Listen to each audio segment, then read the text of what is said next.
Aproveite os bons momentos. Você já teve a sensação de não estar aproveitando algo como você realmente deveria estar? Quando estamos, por exemplo, numa festa e todos parecem animados, todos parecem felizes e presentes naquele momento, menos a gente. Isso deveria ser algo comum, algo que nem ficasse na nossa mente, mas por algum motivo fica.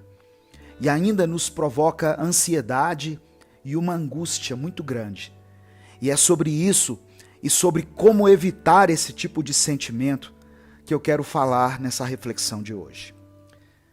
Existe um fenômeno chamado FOMO, que é uma sigla para Fear of Missing Out, que traduzindo para a nossa língua seria algo como medo de ficar de fora. E muitas vezes eu e você sentimos isso, quando deveríamos estar apenas relaxando e aproveitando o momento. Seja por estarmos nos comparando a alguém mais extrovertido, seja por tentarmos contato com um grupo fechado de pessoas e não obtermos sucesso. Enfim, muitas vezes, durante um evento social, eu e você sentimos algum tipo de desconforto, como se não estivéssemos totalmente presentes, ou como se não estivéssemos conseguindo aproveitar ao máximo aquela experiência. Quando você estiver com essa sensação novamente, lembre-se do seguinte. Primeiro, olhe em volta e perceba, nem todos ali estão completamente à vontade e confortáveis. E, na verdade, algumas pessoas conseguem disfarçar melhor do que as outras. Segundo, talvez o seu desconforto não esteja no fato de você não conseguir aproveitar os bons momentos enquanto eles acontecem, mas sim no fato de que, para você, um bom momento talvez seja outro tipo de situação, com outras pessoas e em outro lugar. Você não é obrigado a se divertir e a se sentir confortável com aquilo que os outros se divertem e aproveitam, pois cada um é diferente e tem as suas preferências. E a terceira coisa é, nem todos os dias são bons. E nem sempre estaremos com um sorriso no rosto, e não há problema algum nisso.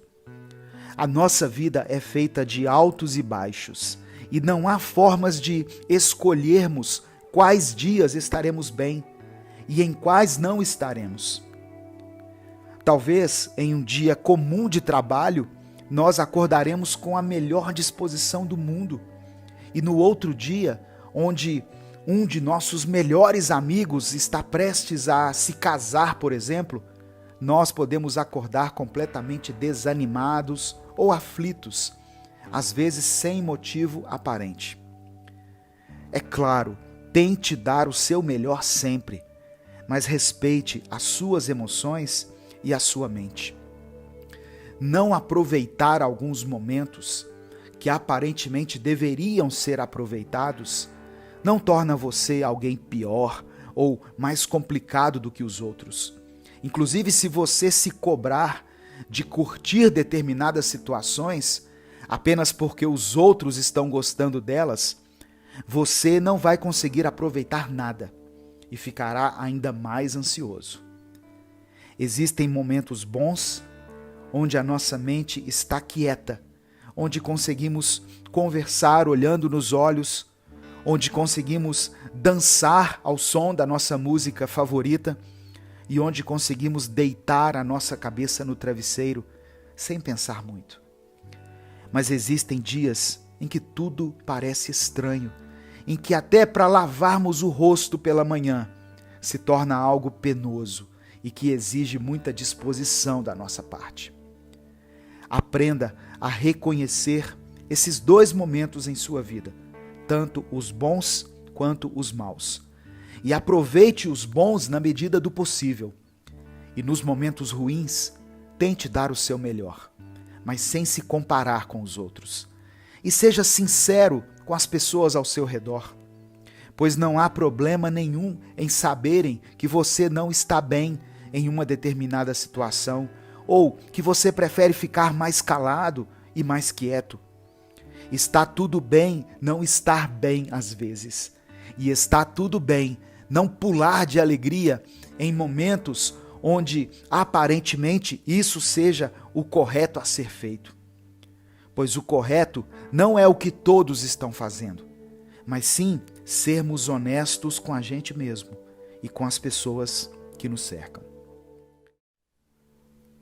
Aprenda a ter mais calma.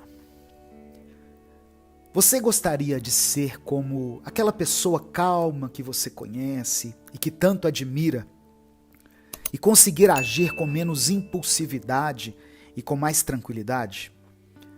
Hoje eu venho te dizer que não existe uma fórmula mágica, mas sim alguns conselhos que, quando colocados em prática, podem te trazer ótimos resultados.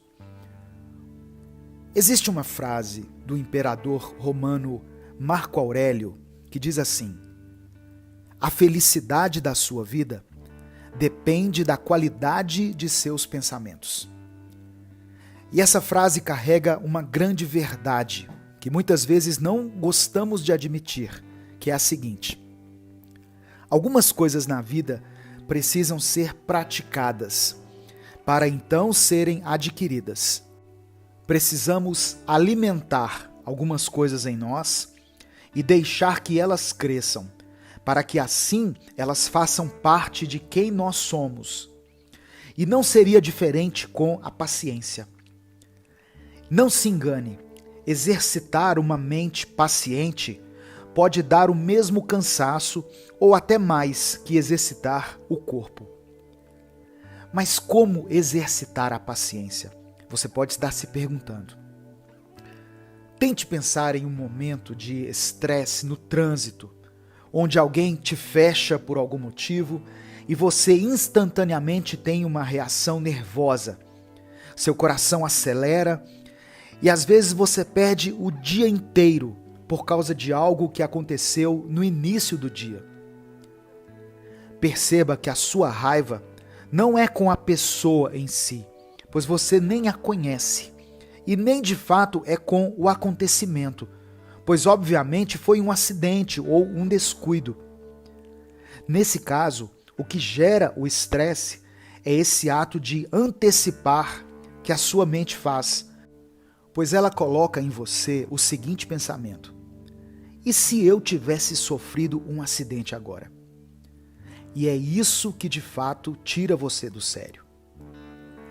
Em uma discussão com seu cônjuge, quando a pessoa que você mais ama usa um tom cínico e irônico, por que o seu nível de estresse chega até o espaço em questão de milésimos de segundos? Porque você odeia seu cônjuge? Porque você preferia estar com outra pessoa? A resposta é não e não. Ao sermos confrontados em um tom pejorativo, vindo de alguém que amamos, a nossa mente interpreta aquilo como uma traição. Ou melhor, como uma gigantesca quebra de expectativa. Pois dessa pessoa em específico, nós esperamos amor, carinho e compreensão, e não cinismo e ironia. Nossa mente cria um cenário e um diálogo, e então, quando as coisas não saem como planejamos, ficamos muito estressados e frustrados. O ponto central de tudo isso que eu estou citando como exemplo é o seguinte: reconhecer que o estresse é algo natural, que todos estão sujeitos a ele e que ele tem uma explicação, é o primeiro passo para você desmistificar a raiva que você sente e se distanciar dela, não a tomando como uma característica própria, e sim como uma reação a algumas coisas. Quanto mais você alimentar seu cérebro com o pensamento de que a raiva não é o que você é, e sim algo que você sente, mais racional e mais tranquilo você se tornará com o passar do tempo.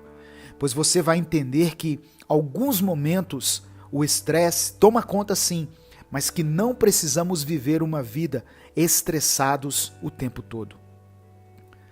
A partir do momento que você compreende isso, você descobre que o que precisa ser desenvolvido dentro de você não é o hábito de não se estressar, pois isso vai acontecer eventualmente, mas sim a sua reação diante de um momento de estresse. Situações fora do seu controle acontecerão o tempo inteiro e não há nada que você possa fazer para melhorar isso.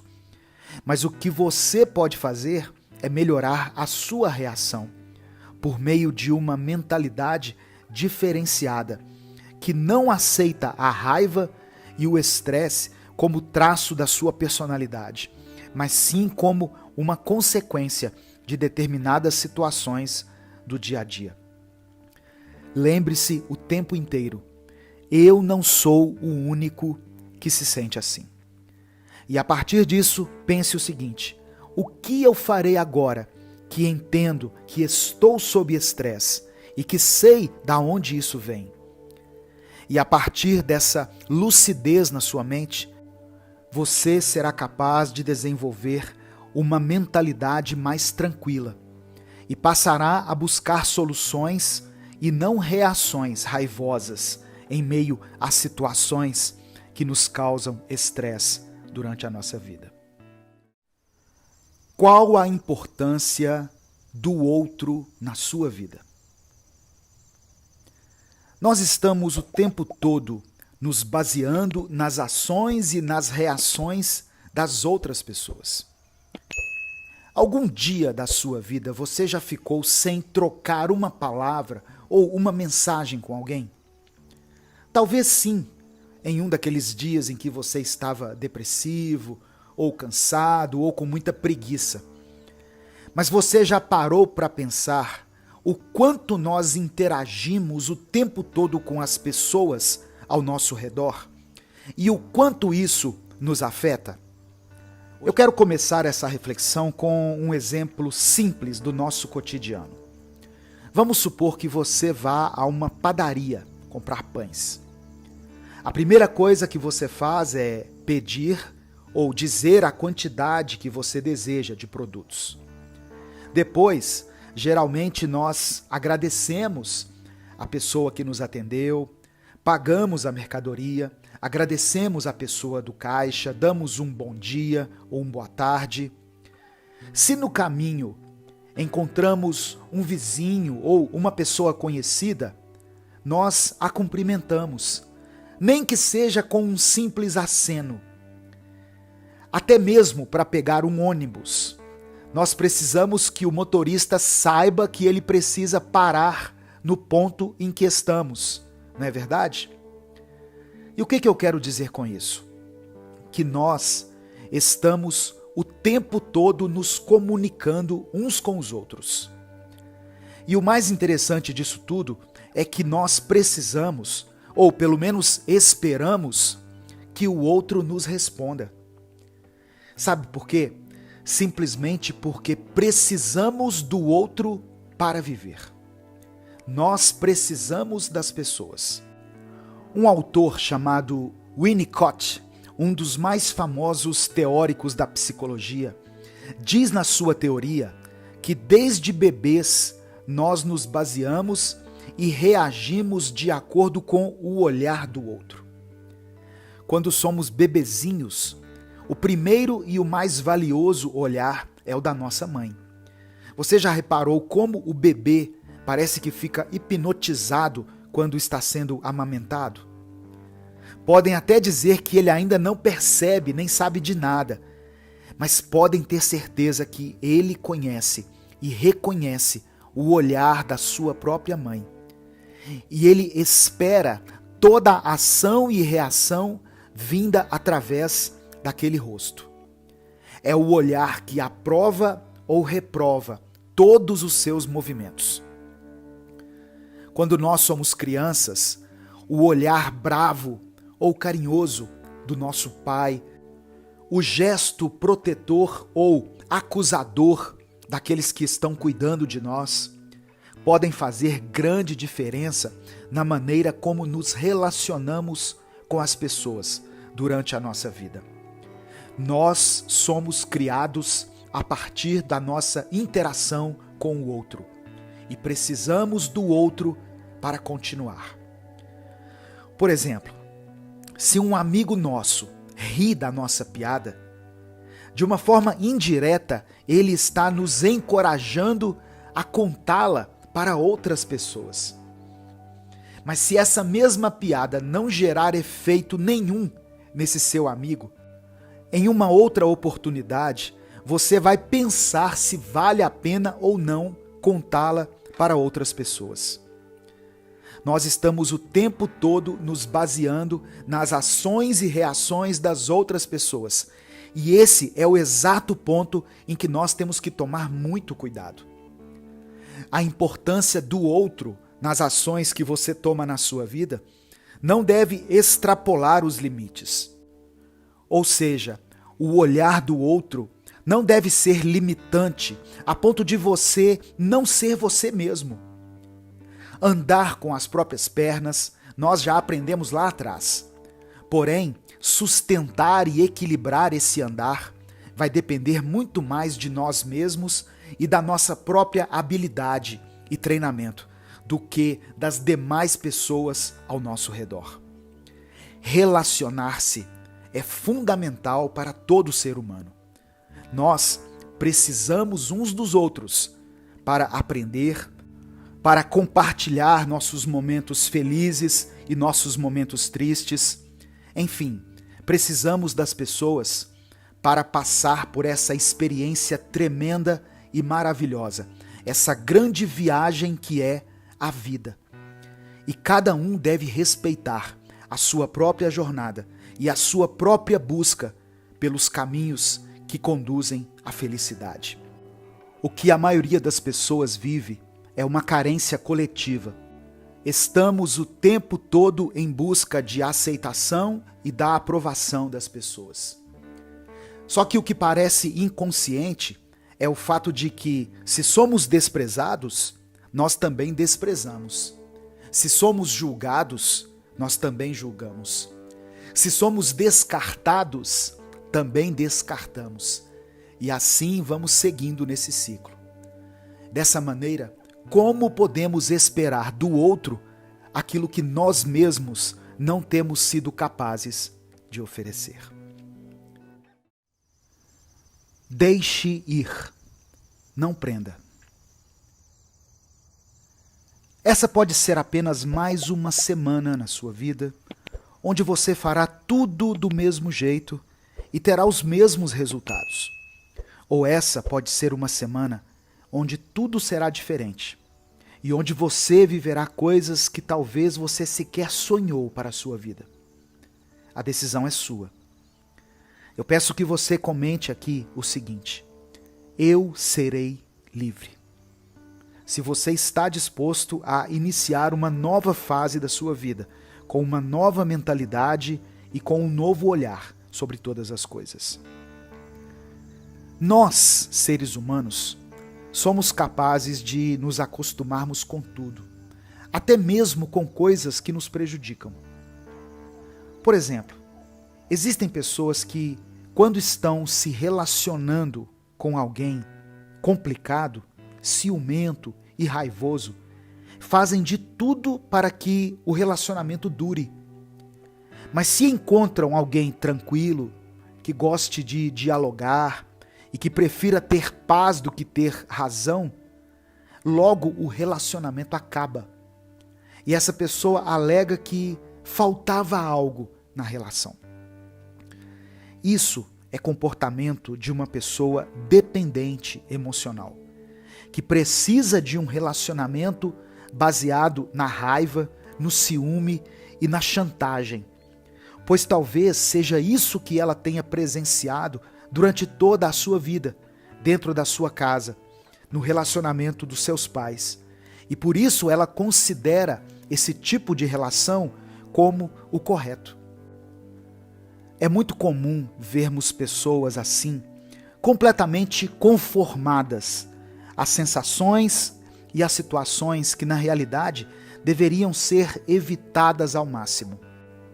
Mas elas preferem ficar ali, presas e emocionalmente cegas. Muitas vezes, quem vive apegado em coisas que apodrecem a alma, se sentem cansados, ansiosos e com dificuldade de estar presentes no momento, sem nem saber o porquê. E esse é o motivo, por estarem apegados a tantas coisas ruins, elas não se dão conta de que aquilo que elas consideram normal, na verdade, é nocivo e ilusório. Existem algumas coisas da nossa vida que nós precisamos aprender a deixar ir. E precisamos disso urgentemente, se quisermos viver uma mudança em nossa vida e experimentar uma nova fase. Pense bem, ao ouvir essas palavras, você consegue se lembrar de algo que você sabe que precisa se livrar, que você sabe que precisa superar? Seja a necessidade da aprovação, talvez não de todas as pessoas, mas de alguém em específico. Pois buscar a aprovação dessa pessoa te causa muita ansiedade e tristeza. Talvez você precise se livrar da necessidade de sempre dizer sim para alguém, pois às vezes você diz sem poder dizer, e o faz somente para agradar o outro. Enfim, diversas situações das quais eu e você precisamos nos desprender. Precisamos olhar para frente e não para trás, e deixar ir. Deixar que algumas coisas fiquem para trás e se tornem parte do nosso passado e não do nosso dia a dia. Até mesmo o sentimento de raiva por alguém precisa ser deixado de lado, pois você percebe que a pessoa está seguindo a vida dela enquanto você se afoga em mágoa, rancor e ódio, sem conseguir sair do lugar e sem conseguir tocar com a sua própria vida, com os seus projetos e com os seus sonhos. É preciso que eu e você nos encaremos no espelho e digamos basta, para nós mesmos. E é preciso que eu e você comecemos a tentar praticar o desprendimento e a capacidade de nos reerguermos, da mesma forma que aconselhamos muitas vezes nossos amigos. Dessa maneira, teremos liberdade para dentro da nossa mente, teremos paz e tranquilidade e poderemos alcançar o nosso potencial máximo, ao invés de continuarmos a viver nas sombras de tudo aquilo que nos causa mal. Eu sou Edivaldo Oliveira e esse foi o nosso Minuto Reflexão de hoje.